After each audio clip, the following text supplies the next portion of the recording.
Tahun 2025 kemarin, dunia mendapatkan kejutan yang kurang menyenangkan, yaitu varian flu terbaru yang dikenal sebagai super flu. Nah, namanya aja kedengaran agak-agak menakutkan ya teman-teman. Di Inggris, rumah sakit mulai dipenuhi oleh pasien flu lebih cepat dan lebih banyak dari biasanya. Di Indonesia sendiri, kasusnya mulai terdeteksi, tapi banyak yang nggak pernah tahu bahwa mereka mungkin aja sudah terpapar. Pertanyaannya sekarang bukan hanya apa virus ini bisa menyebabkan hilangnya nyawa, tapi apakah kita sadar bahwa virus ini sedang beredar di sekitar kita. Karena dalam dunia medis, ancaman paling berbahaya seringkali bukan yang paling bising, tapi justru yang paling tenang.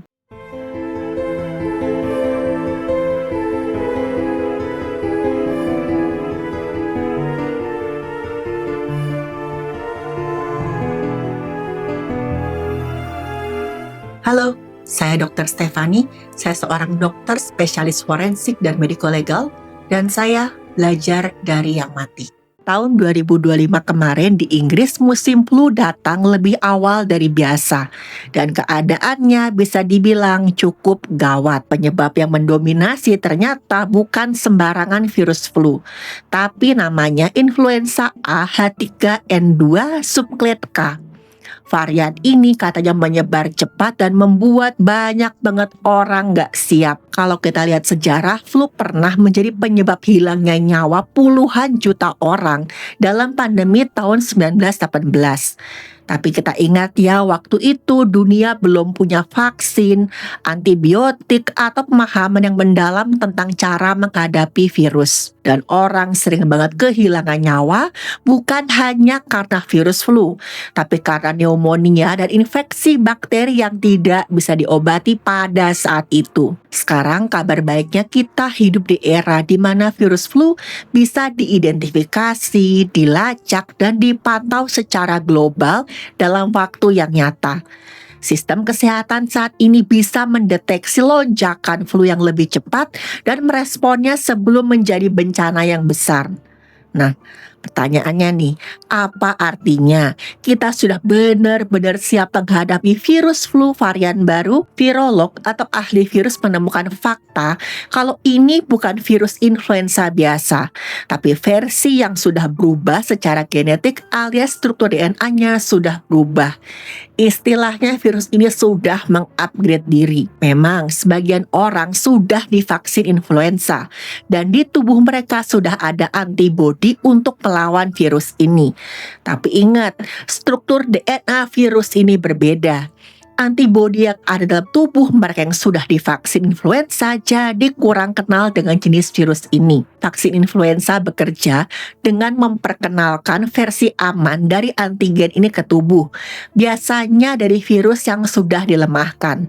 Jadi sistem imun tubuh kita bisa latihan tanpa harus mengalami sakit yang sungguhan. Ketika vaksin masuk, tubuh kemudian membentuk yang namanya antibodi, protein pertahanan yang tugasnya mengenali dan menempel pada antigen virus ketika terjadi infeksi yang sebenarnya. Kalau virus influenza berubah bentuk atau bermutasi atau istilahnya tadi mengupgrade diri, antibodi lama bisa jadi nggak mengenali dengan sempurna, tapi bisa tetap memperlambat dan memperlemah serangan virus, sehingga penyakit tidak menjadi berat. Nah sekarang, apa vaksin influenza yang diberikan ke orang-orang itu kayak nggak ada gunanya sama sekali? Jawabannya enggak ya teman-teman. Data menunjukkan vaksin masih menurunkan resiko gejala berkembang ke arah yang lebih berat. Pada anak-anak, juga pada remaja, vaksin flu masih mampu melindungi lebih dari 70% populasi dari gejala yang jauh lebih berat. Pada orang dewasa, perlindungannya memang lebih rendah, tapi masih berada dalam rentang yang dianggap normal untuk flu. Ini berarti tubuh manusia masih punya pertahanan meskipun virus sudah mengupgrade dirinya. Teman-teman, virus flu sebenarnya nggak berniat melenyapkan nyawa inangnya alias manusia. manusia. Virus flu hanya ingin bertahan kemudian berpindah. Tapi dalam proses bertahan hidup itulah tubuh manusia seringkali jadi korbannya. Ketika data tentang varian flu ini keluar, mulailah muncul kekhawatiran di sana sini.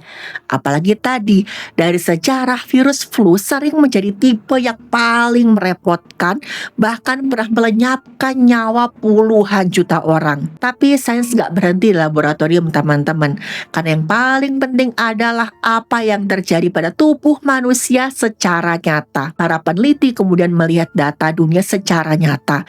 Siapa yang sakit, siapa yang dirawat, dan siapa yang sudah divaksin. Dan hasilnya itu kabar baik. Sampai saat ini itu enggak seseram yang dibayangkan. Pada anak-anak dan juga remaja, vaksin flu masih mampu melindungi lebih dari 70% dari sakit berat. Ini berarti tubuh manusia masih punya pertahanan walaupun virusnya sudah berubah. Tapi ingat, di balik angka-angka ini ada kenyataan lain yang jarang banget dibicarakan. Gejala flu akibat subclade K ini hampir nggak bisa dibedakan dari flu biasa. Kadang karena gejalanya nggak unik, inilah banyak yang diabaikan dan dianggap flu biasa. Tapi ada beberapa yang melapor kok mereka mengalami gejala yang lebih berat. Demam yang sangat tinggi sampai 40 derajat Celcius. Jadi otot yang begitu hebatnya sampai tubuh lemas luar biasa, gak bisa ngapa-ngapain. Ada juga yang bilang sakit kepalanya jauh lebih berat. Ada juga sakit tenggorokan, batuk-batuk yang pasti sangat-sangat mengganggu. Tapi ingat, keparahan gejala flu itu lebih ditentukan dari 3 faktor utama. Yang pertama, tubuh manusia itu sendiri tergantung dari status gizi, daya tahan tubuh, dan kemampuan tubuh dalam melawan infeksi. Faktor kedua, sudah berapa lama flu ini dibiarkan tanpa tertangani dengan baik. Nah, siapa di sini yang misalkan pilek-pilek, batuk-batuk, nggak istirahat tapi ngotot kerja?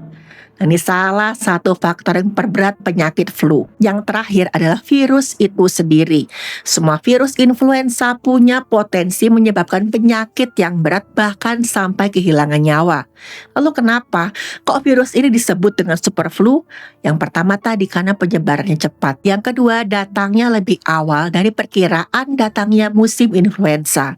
Nah tapi nih teman-teman, kalau seseorang sampai mengalami gejala demam tinggi, sesak napas, batuk berat, dan kelemahan tubuh yang ekstrim, ini nggak selalu disebabkan oleh super flu. Tapi udah pasti tubuhnya dalam bahaya dan harus segera mendapatkan pertolongan medis dan segera ke rumah sakit. Jangan tunda sampai parah. Kemenkes mengatakan sampai akhir Desember 2025 ada total 62 kasus terkonfirmasi subclade K di 8 provinsi. Dan situasi dinilai masih terkendali dan nggak lebih parah dibanding influenza yang lain. Banyak yang tetap bekerja, tetap sekolah, tetap beraktivitas, dan nggak sadar mereka malah menularkan virus ini ke orang lain. Disinilah baru muncul bahaya kalau virus ini masuk ke dalam tubuh orang yang termasuk dalam kelompok yang rentan. Misalnya orang lanjut usia, orang dengan penyakit kronis yang daya tahan tubuhnya enggak sekuat orang biasa. Pada orang yang daya tahan tubuhnya terganggu, sistem imun terlalu lemah atau enggak bisa berkoordinasi dengan baik, sehingga virus berkembang lebih cepat dari kemampuan tubuh dalam melawan infeksi. Ketika virus flu masuk ke paru-paru, lapisan pelindung saluran napas pun bisa rusak. Sel paru yang rusak ini menyebabkan udara, lendir, dan kuman masuk ke dalam paru-paru. Sistem kekebalan tubuh kita bereaksi. Timbullah peradangan hebat sehingga pembuluh di paru pun bocor. Kantong udara atau alveoli terisi cairan. Ketika alveoli terisi cairan dan sel-sel kemudian rusak, oksigen nggak bisa masuk ke pembuluh secara efektif. Disinilah penderita merasakan sesak napas hebat dan bahkan kadar oksigennya menurun. Ketika oksigen menurun, jantung, otak, ginjal, organ-organ lain mulai kekurangan pasokan oksigen. Flu berubah dari infeksi lokal jadi krisis di seluruh tubuh.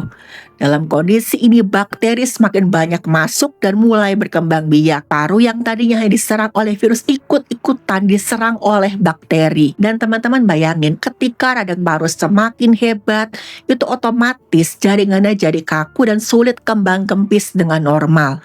Kalau nggak segera tertangani, kekurangan oksigen dan infeksi bisa berkembang jadi gagal napas, sepsis alias infeksinya menyebar ke seluruh cairan tubuh dan akhirnya hilang nyawa. Ini sebabnya pada kelompok rentan, flu bukan sekedar sakit biasa, tapi pemicu runtuhnya tubuh dalam waktu yang cukup singkat. Ketika seseorang dengan flu tetap beraktivitas seperti biasa, mungkin dia merasa baik-baik aja karena tubuhnya masih bisa beraktivitas. Yang dia lupa, virus bisa menyebar lewat droplet, napas, sentuhan, dan kebiasaan sehari-hari yang kita anggap sepele. Dan dalam hitungan hari, satu kasus bisa berkembang jadi puluhan kasus. Lebih bahaya lagi kalau dari puluhan orang ini ada yang termasuk dalam kelompok rentan. Pengobatan flu sebenarnya sederhana kok. Istirahat, jaga tubuh agar tetap mendapatkan cairan yang optimal, dan juga obat pereda gejala. Tapi pada kelompok beresiko tinggi, dokter seringkali memberikan antivirus. Antivirus ini bekerja paling baik jika diberikan dalam waktu 48 jam pertama ketika virus masuk ke tubuh. Nah, kenapa? Karena dalam waktu 24 sampai 48 jam setelah masuk, virus akan mulai berkembang biak dengan sangat cepat. Pada fase ini, jumlah virus masih bisa ditekan sebelum merusak terlalu banyak sel-sel dalam tubuh. Obat antivirus bekerja dengan menghambat virus keluar dari sel yang sudah terinfeksi, sehingga virus tak bisa menyebar ke sel-sel paru yang sehat. Kalau obat diberikan secara dini, penyebaran virus terhenti saat kerusakan jaringan masih sangat minimal, sehingga tubuh punya waktu untuk memulihkan diri. Setelah 48 jam, sebagian besar kerusakan bukan lagi disebabkan oleh virus yang aktif, tapi oleh peradangan tubuh itu sendiri. Jadi menghentikan virus gak banyak mengubah jalannya penyakit. Masalahnya, banyak orang yang datang ke fasilitas kesehatan ketika kondisinya sudah mulai memburuk. Pada saat itu yang namanya virus sudah menyebar ke seluruh tubuh. Pada fase terlambat, virus sudah menyebar luas dan memicu namanya badai imun. Sehingga aktivitas virus menjadi seperti memadamkan api setelah rumah terbakar. Itu sebabnya pasien yang datang terlambat ke rumah sakit sering tetap memburuk meskipun sudah diberikan antivirus. Di Indonesia, sudah ada puluhan kasus subklat K yang dilaporkan. Tapi teman-teman, angka ini sebenarnya hanya puncak gunung es.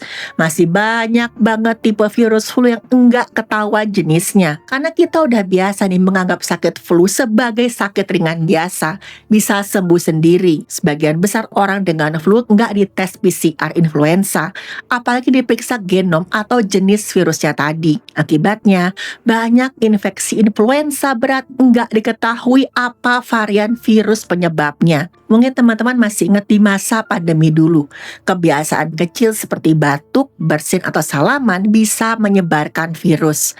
Pencegahan sebenarnya jauh lebih murah dan lebih aman daripada pengobatan.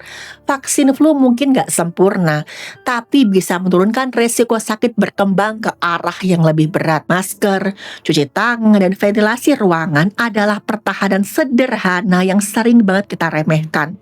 Dan ingat nih, virus akan selalu beradaptasi, berevolusi, dan menunggu celah untuk bisa berkembang biak. Subklat K ini adalah salah satu contoh bagaimana virus flu akan terus berkembang dan seakan-akan berubah wajah. Setiap lonjakan kasus flu adalah sinyal peringatan dini buat kita semua. Bukan untuk panik, tapi untuk tetap waspada. Flu mungkin terdengar biasa, tapi sejarah menunjukkan bahwa flu bisa menjadi sangat parah kalau enggak terkendali. Setiap musim flu adalah pengingat kalau tubuh manusia hidup berdampingan dengan mikroorganisme yang akan terus mengupgrade diri alias berevolusi. Dan sekarang pertanyaannya bukan apakah virus akan berubah lagi, tapi apakah kita akan belajar sebelum semuanya terlambat. Teman-teman, virus nggak pernah berhenti berevolusi. Sayangnya manusia sering banget banget berhenti untuk waspada.